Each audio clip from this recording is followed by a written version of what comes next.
Welcome to the True Scary Stories, where terror comes to life. If you love spine-chilling stories and eerie mysteries, you're in the right place. Don't forget to like, subscribe, and hit that bell. Let's dive into today's nightmare. The town of Ravenswood had always been known for its eerie history, but nothing compared to the legends surrounding the Blackwood Asylum. Once a state-of-the-art mental institution, it had been abruptly shut down in the late 1950s due to horrific allegations of patient mistreatment. It was said that patients had been subjected to inhumane experiments, electroshock therapy without anesthesia, ice baths, and even lobotomies performed by unqualified doctors. The building had remained untouched for over 60 years, its walls hiding unspeakable secrets. James Carter, a 28-year-old urban explorer and amateur filmmaker, had heard the legends.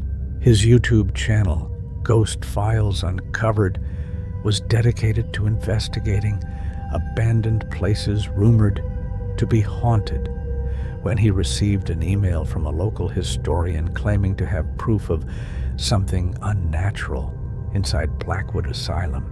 James knew he had found his next big story. The investigation begins. James and his two best friends, Kyle and Megan, arrived at Blackwood Asylum just before midnight. The building loomed before them like a forgotten nightmare, its brick walls cracked and covered in ivy. A faded sign, barely legible, still read, "Blackwood State Asylum, Est 1921. This place gives me the creeps," Megan whispered, adjusting her camera. "That's the point," James replied with a grin. "Come on, let's make history." They climbed through a broken window, their flashlights cutting through the thick darkness. The air inside was suffocating, damp, stale, and heavy with the scent of decay. Peeling wallpaper revealed cryptic messages carved into the walls. "They never left" was scratched deep into the wood of a patient's door. Kyle shivered. "That's comforting." They continued down the main corridor, their footsteps echoing.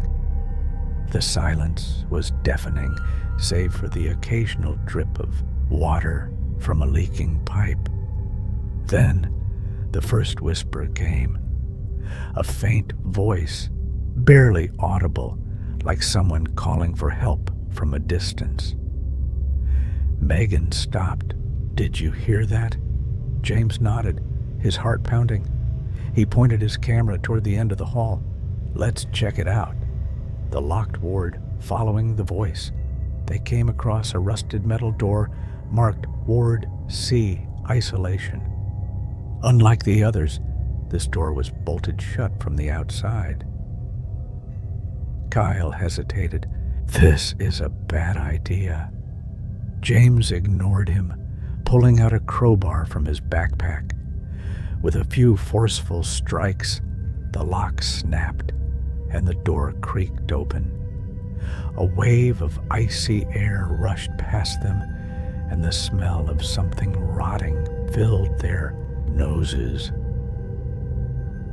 The room beyond was lined with small cells, each containing a rusted bed frame and shackles. But it was the farthest cell that caught their attention. Unlike the others, it had a chair in the center, one with thick leather straps and a metal crown-like device attached to it. "Electroshock therapy," Megan whispered. "They must have experimented on patients in here." Then the whispering returned, louder this time. James spun around, his flashlight flickering. A shadow moved at the end of the corridor. It wasn't just a trick of the light. Someone or something was standing there. The entity. The figure was barely visible, its form distorted like a mirage.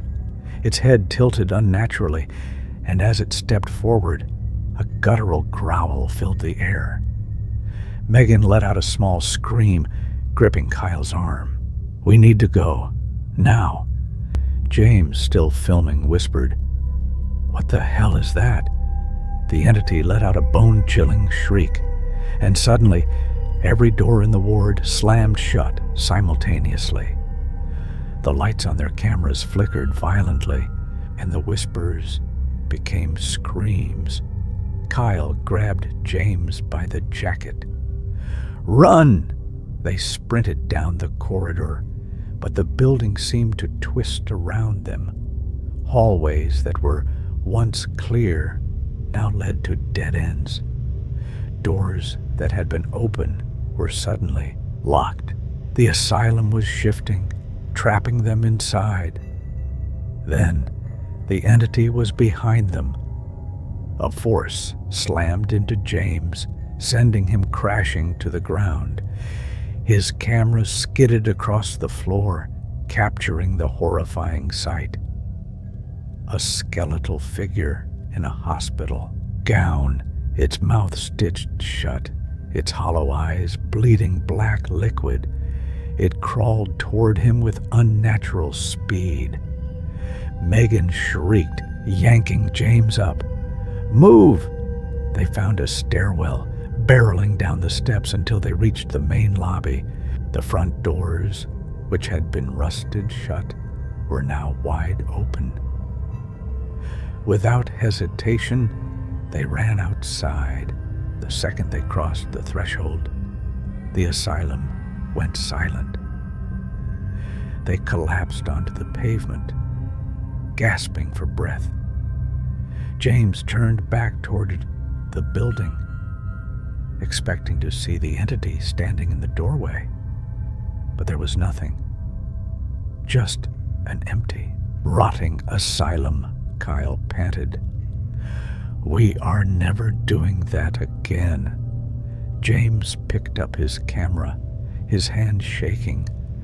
The last footage recorded was of the entity staring directly into the lens, its stitched mouth slowly opening. The whispering voice played one final time before the recording cut out. "You shouldn't have come."